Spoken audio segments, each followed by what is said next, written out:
السلام علیکم ورحمۃ اللہ وبرکاتہ۔ الحمدللہ رب العالمین وبہ نستعین، اما بعد، اعوذ باللہ من الشیطان الرجیم، بسم اللہ الرحمن الرحیم۔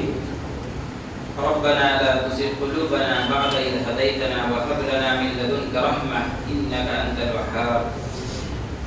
حضرات گرامی، اللہ کے فضل و کرم سے ہم نے اور آپ نے آج کی تراویح پڑھی۔ اللہ سے دعا ہے کہ اللہ تعالیٰ ہم سب کی اس نماز کو قبول فرمائے۔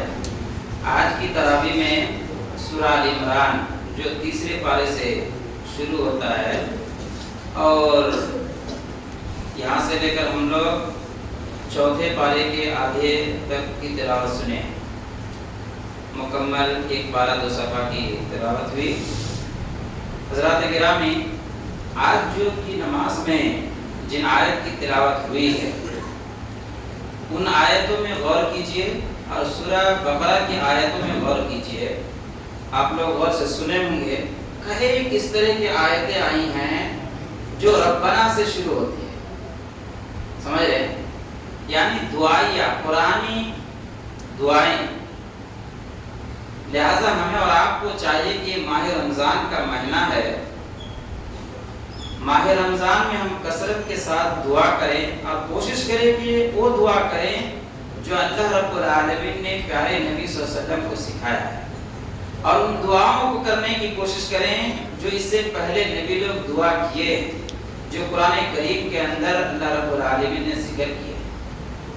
میرے بھائیوں، رمضان کا دعا سے بہت گہرا تعلق ہے۔ اب غور کیجئے، سورہ آل عمران کے اندر رمضان کے جہاں مسائل بیان کیا اللہ رب العالمین نے، آیت نمبر 183 سے لے کر 187 تک پورے رمضان کے مسئلے مسائل بیان ہوئے ہیں، اور انہی آیتوں کے بیچ میں آیت نمبر 186 کے اندر اللہ رب العالمین نے دعا کا تذکرہ کیا۔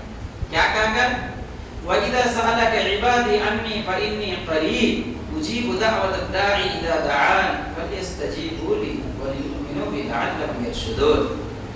کہ اے نبی، ہمارے بندے آپ سے سوال کرتے ہیں، آپ کہیے کہ میں بہت زیادہ قریب ہوں، ہر پکارنے والے کی پکار کو میں سنتا ہوں، جب وہ پکارے میں اس کی پکار کو، اس کی دعا کو قبول کرتا ہوں۔ انہیں چاہیے کہ میری بات مانیں، میرے اوپر ایمان لائے، یہی ان کے لیے باعث بھلائی ہے۔ تو غور کیجئے کہ روزے کے مسائل میں اس کے بیچ میں دعا کے تعلق سے اللہ رب العالمین نے جو آیت کا ذکر کیا ہے، اس سے پتہ چلتا ہے کہ رمضان اور دعا کا بہت گہرا تعلق ہے۔ لہٰذا ہمیں اور آپ کو کثرت کے ساتھ دعا مانگنی چاہیے، اور کوشش یہ ہونی چاہیے کہ ان دعاؤں کو ہم اور آپ اللہ سے مانگیں جو دعا اللہ رب العالمین نے قرآن کریم کے اندر ذکر کیا ہے۔ لہٰذا آئیے کچھ دعائیں جو قرآن کریم کے اندر مذکور ہیں آج کے درس میں آپ کے حوالے کرتا ہوں۔ آج کی تراویح میں جو قرآن آیت دعائیں دعاؤں پر مشتمل آیتیں گزری ہیں، ان میں سے پہلی دعا اور پہلی آیت سورہ آل عمران آیت نمبر 8 ہے۔ ربنا لا تزغ قلوبنا بعد إذ هديتنا وهب لنا من لدنك رحمة إنك أنت الوهاب۔ اللہ اکبر، کیا پیارا ترجمہ ہے۔ اے میرے رب، مجھے ہدایت دینے کے بعد میرے دل کو ٹیڑھا مت کر، اور اے اللہ تو اپنے پاس سے مجھے رحمت عطا فرما، تو بہت زیادہ عطا کرنے والا ہے۔ اللہ اکبر، غور کیجئے اس دعا پر، کیا کریں؟ اے اللہ تو مجھے ہدایت دینے کے بعد میرے دل کو اللہ تو ٹیڑھا مت کر۔ مطلب یہ ہے کہ کہیں ایسا وقت میں نہ آئے کہ آج میں تراویح کی اہتمام کر رہا ہوں، میں روزے کی اہتمام تو کر رہا ہوں، ماں باپ کی خدمت تو کر رہا ہوں، عقیدہ توحید پہ جمے تو ہوں مگر کہیں ایسا نہ ہو کہ کل ہو کر میں عقیدہ توحید کو میں کھو بیٹھوں، کہیں راہ راستے سے بھٹک جاؤں۔ ایسا نہ ہو میرے مالک، مجھے ہمیشہ ہدایت پر قائم رکھ میرے مولا۔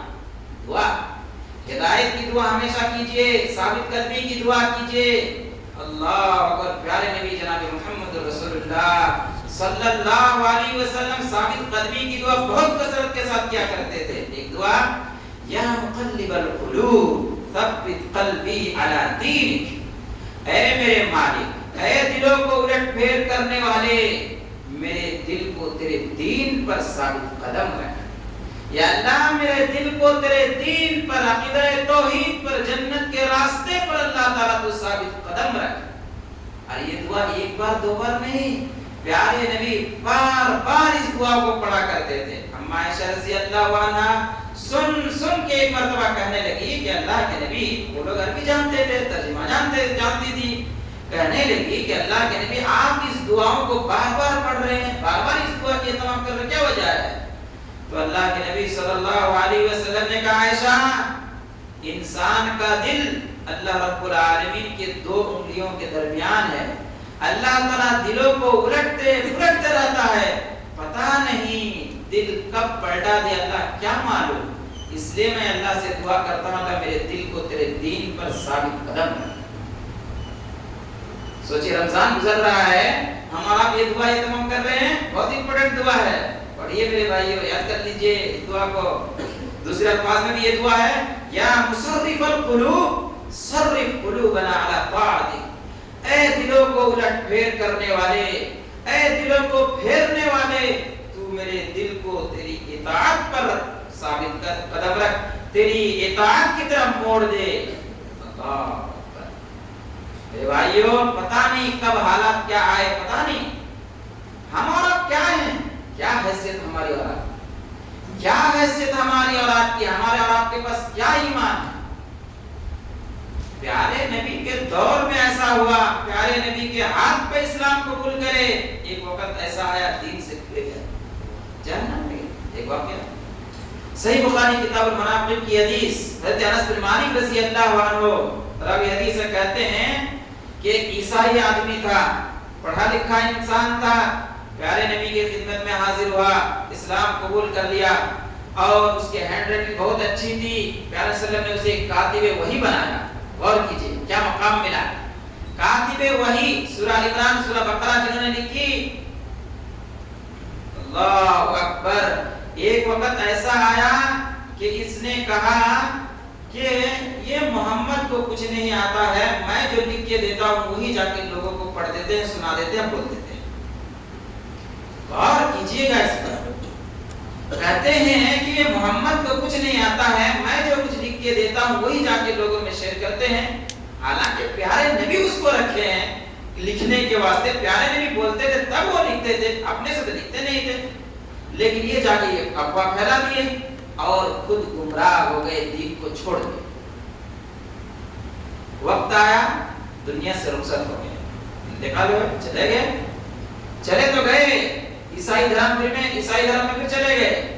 وہ لوگ کیا کیے، اپنے حساب سے عیسائی لوگ اس کو قبر کھود کر ڈال دیے۔ صبح جا کے دیکھ رہے ہیں کہ لاش باہر پڑی ہے، وہ لوگ تعجب میں آ گئے، ایسا کیوں ہوا؟ پھر وہ لوگ دماغ بھگائے، ارے یہ اسلام قبول کیے تھے، پھر اسلام سے پھر گئے، شاید کہ محمد اور اس کے ساتھی نے ایسا کیا، فعل محمد و اصحابہ، شاید کہ یہ محمد اور اس کے ساتھیوں کا کام ہے کہ وہی لوگ اس کی لاش کو باہر پھینک دیے ہیں، چلو اس کو اور زیادہ قبر کو کھود دیا جائے اور گڈھا کیا جائے اور پھر اس کو اندر ڈال دیا جائے۔ پھر ویسا کیا گیا، دوسرے دن جا کے دیکھتے ہیں کہ لاش باہر پڑی ہے، پھر کہتے ہیں لاش باہر پڑی ہے، پھر وہی کہتے ہیں شاید کہ یہ محمد اور ان کے ساتھیوں کا معاملہ ہے، چلے اور گڈھا کرو۔ کیا کرو گے گڈھا کر کے؟ اللہ کی مار جب آئے تو، جب اللہ کی مار آئے تو کہاں کیا کرو گے ہمارا؟ اور گڈھا کیا، ڈال دیے نیچے۔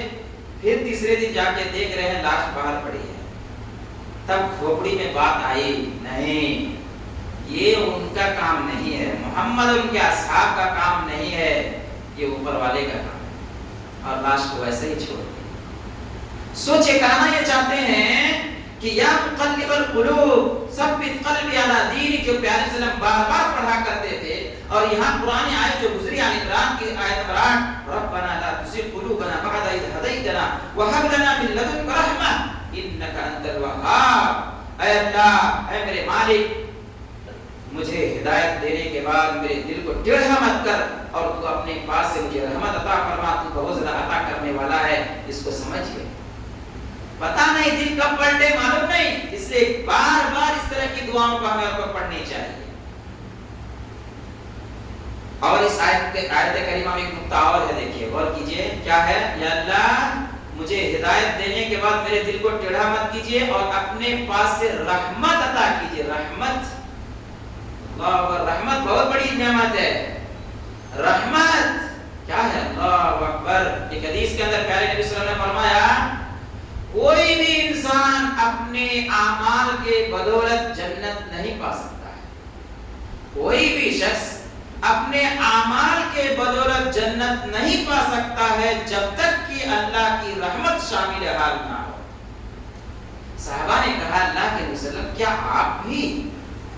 آپ کے ساتھ بھی ایسا مسئلہ ہے؟ تو کہا ہاں میرے ساتھ بھی جب تک اللہ کی رحمت شامل حال نہ ہو میں بھی جنت نہیں پا سکتا۔ رحمت، اور اس دعا کے اندر رحمت کا تذکرہ ہے۔ لہٰذا میرے محترم بھائیوں، اس دعا کو، قرآنی دعا کو ہمیں اور آپ کو از پر یاد کر لینی چاہیے۔ چلے آگے بڑھے، اور ایک دعا جو آج کی طرح میں گزری ہے وہ یہ ہے، ربنا اغفر لنا ذنوبنا واسرافنا فی امرنا وثبت اقدامنا وانصرنا علی القوم الکافرین۔ اے میرے پروردگار مجھے معاف فرما دے، میرے گناہوں کو معاف فرما دے، اور میرے معاملات میں نے جو زیادتی کی ہے یا اللہ اس کو بھی اللہ تو مغفرت فرما، اس کو بھی معاف فرما دے۔ وثبت اقدامنا، اور ہمیں ثابت قدم رکھ، اور ہمیں ثابت قدم رکھ میرے مولا۔ وانصرنا علی القوم الکافرین، اور کافروں کے تعلق سے اللہ ہماری مدد فرما۔ کتنی پیاری دعا ہے، یہ دعا بھی ہمیں اور آپ کو یاد کرنی چاہیے۔ چلے پچھلی آیت میں ہم چلتے ہیں، جو آیتیں گزری ہیں اس سے پہلے دعاؤں پر مشتمل ان دعاؤں میں سے ایک دعا ہے، ربنا آتنا فی الدنیا حسنہ وفی الآخرۃ حسنہ وقنا عذاب النار۔ سورہ بقرہ آیت نمبر 129 کی آیت۔ یہ دعا تو یاد ہوگی انشاءاللہ سب کو، پڑھا کیجئے، بہت اہم دعا ہے۔ کیا مطلب؟ یا اللہ تو ہمیں دنیا میں بھی بھلائی عطا فرما، آخرت میں بھی بھلائی عطا فرما، اور آخرت میں ہمیں عذاب جہنم سے بچا لے۔ اللہ اکبر، بہت اہم دعا ہے۔ پیارے صلی اللہ علیہ وسلم اس دعا کو بہت پڑھا کرتے، حدیث میں آتا ہے کہ پیارے صلی اللہ علیہ وسلم اکثر اس دعا کو پڑھا کرتے۔ لہٰذا ہمیں ان دعاؤں کو اپنے دعاؤں میں شامل کرنی چاہیے۔ پتہ نہیں ہم اپنے الفاظ میں کیا کیا دعا مانگ لیتے ہیں، کہیں غلطی ہو جاتی ہے جو نہیں مانگنا چاہیے، کبھی کبھار نا علمی میں مانگ لیتے ہیں، ہوتا ہے ایسا۔ ہمارا کیا نبی کے دور میں ہوا ہے، ایک شخص اچھے خاصے لہیم شہیم موٹے تگڑے تھے، اور ایک وقت ایسا آیا کہ بہت دبلے پتلے ہو گئے۔ پیارے صلی اللہ علیہ وسلم اس کے پاس گئے اور کہا کہ بھائی تم اتنے دبلے پتلے کیوں ہو گئے، کیا ریزن ہے، کچھ مانگ رہے ہو کیا؟ ہاں اللہ کے نبی میں مانگ رہا ہوں اللہ سے کچھ۔ کیا مانگ رہے ہو؟ میں اللہ سے یہ مانگ رہا ہوں کہ اے میرے مالک، اگر تو نے، غور کیجیے الفاظ پر، اگر تو نے اللہ میرے لیے کچھ عذاب اگر آخرت میں تیار کر رکھا ہے تو وہ عذاب مجھے آخرت میں نہیں اس دنیا ہی میں دے دیجیے۔ اگر میرے لیے کوئی سزا تو نے متعین کر رکھا ہے میرے مالک آخرت کے لیے، تو اس عذاب کو میں آخرت میں بھگت نہیں سکتا ہوں، اس دنیا ہی میں مجھے وہ عذاب دے دے۔ پیارے صلی اللہ علیہ وسلم نے کہا میرے بھائی یہی تو ریزن ہے، یہی تو سبب ہے کہ تم اتنے دبلے پتلے ہو گئے ہو۔ اس طرح کی دعا نہیں مانگا کرتے، اس طرح کی دعا نہیں کی جاتی۔ اگر تمہیں دعا کرنی ہے تو یہ دعا کرو، ربنا آتنا فی الدنیا حسنہ وفی الآخرۃ حسنہ وقنا عذاب النار۔ اے اللہ مجھے دنیا میں بھی بھلائی عطا فرما، آخرت میں بھی بھلائی عطا فرما، اور ہمیں آخرت میں عذاب جہنم سے بچا۔ اللہ، دنیا بھی آخرت کی شریعت ہماری دنیا کمانے سے روکتی نہیں، دنیا کی نعمتیں حاصل کرنے سے روکتی نہیں۔ اس لیے دیکھیے دونوں چیز کا تذکرہ ہے اس میں، اللہ دنیا میں بھی بھلائی عطا فرما، دنیا میں بھی امن عطا فرما، دنیا میں بھی سکون عطا فرما، اور آخرت میں بھی ہمیں سکون عطا فرما، اور عذاب جہنم سے بچا۔ تو یہ دعا کیجیے۔ اسی طریقے سے میرے محترم بھائیوں، ایک دعا جو ابراہیم علیہ السلام اپنے بچوں کے لیے کی، آج ہم اپنے بچوں کے لیے کیا دعا کرتے ہیں؟ دعا کیجیے، اس طرح کی دعا کیجیے، نبیوں والا دعا کیجیے۔ آئیے سورہ بقرہ آیت نمبر 126، وَإِذْ قَالَ إِبْرَاهِيمُ رَبِّ اجْعَلْ هَذَا بَلَدًا آمِنًا وَارْزُقْ أَهْلَهُ مِنَ الثَّمَرَاتِ مَنْ آمَنَ مِنْهُمْ بِاللَّهِ وَالْيَوْمِ الْآخِرِ. کیا دعا کرتے ہیں؟ اے اللہ اس شہر کو امن والا شہر بنا دے. یا اللہ وَإِذْ قَالَ إِبْرَاهِيمُ رَبِّ اجْعَلْ هَذَا بَلَدًا آمِنًا، یا اللہ اس شہر کو تو امن والا شہر بنا دے. اپنے ملک کے لیے دعا کیجئے. جس ملک میں ہم رہتے ہیں، جس ملک اس کی روزی روٹی ہم لیتے ہیں، جس ملک میں ہم کاروبار کرتے ہیں، اس سے محبت نہیں ہونی چاہیے. محبت کیجئے، امن کی دعا کیجئے. کہتے ہیں اے اللہ میرے اس شہر کو امن والا بنا دے. اور کیا؟ رب اجعل هذا بلدا آمنا وارزق اهله من الثمرات. اور اللہ تعالی پھلوں کی رزق عطا فرما، پھلوں کی رزق عطا فرما اپنے لیے بھی اور کن کے لیے؟ من آمن باللہ والیوم الآخر، ان لوگوں کو بھی تو روزی عطا فرما جو اللہ اور یوم آخرت پر ایمان رکھتے ہیں. اللہ غور کیجئے اس جملے پر، ان کو بھی روزی عطا فرما میرے مالک جو اللہ اور یوم آخرت پر ایمان رکھتے ہیں. اسے پتہ ہی چلا کہ صرف میں، میری زندگی، میں، میرے بال بچے، میں، میری فیملی ممبرز نہیں، سب کے لیے دعا کیجیے. جو اہل ایمان ہیں، اہل توحید والے، سب کے لیے دعا کیجیے. اللہ ان کے بھی کاروبار میں ترقی عطا فرما، اللہ ان کی زندگی میں بھی سکون عطا فرما. ان کے پاس جھونپڑی نہیں ہے، اللہ تعالیٰ انہیں بھی ایک مکان عطا فرما.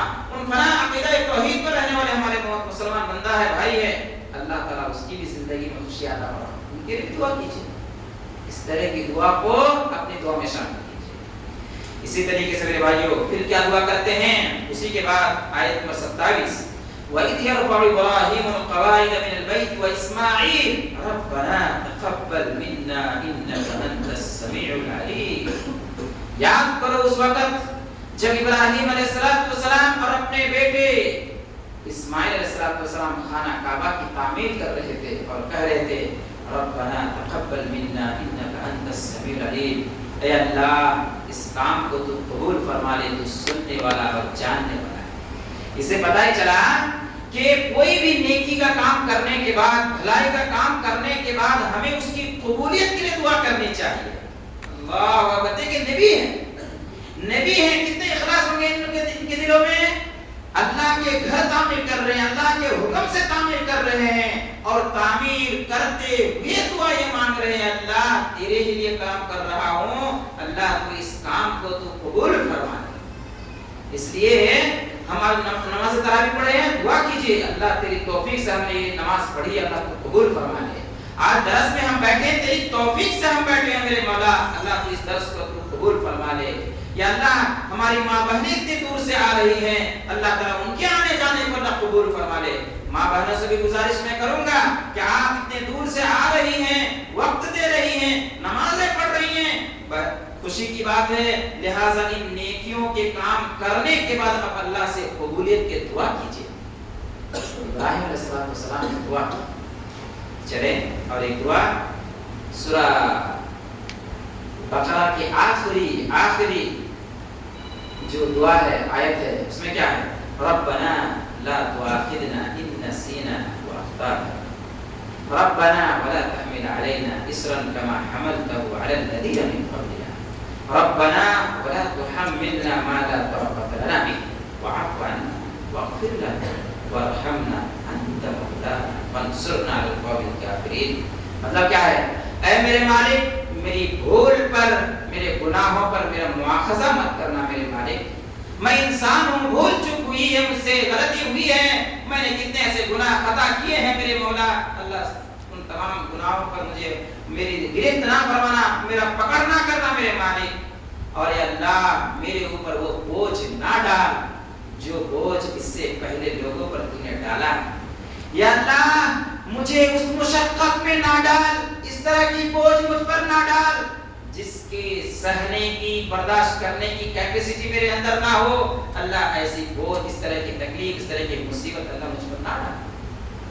واعف عنا، یا اللہ مجھے درگزر فرما، یا اللہ مجھے درگزر فرما دے. واعف عنا واغفر لنا وارحمنا، اور اللہ میری مغفرت فرما دے، مجھ پر رحم و کرم کا معاملہ فرما. کیوں کرم و کرم کا معاملہ فرما؟ انت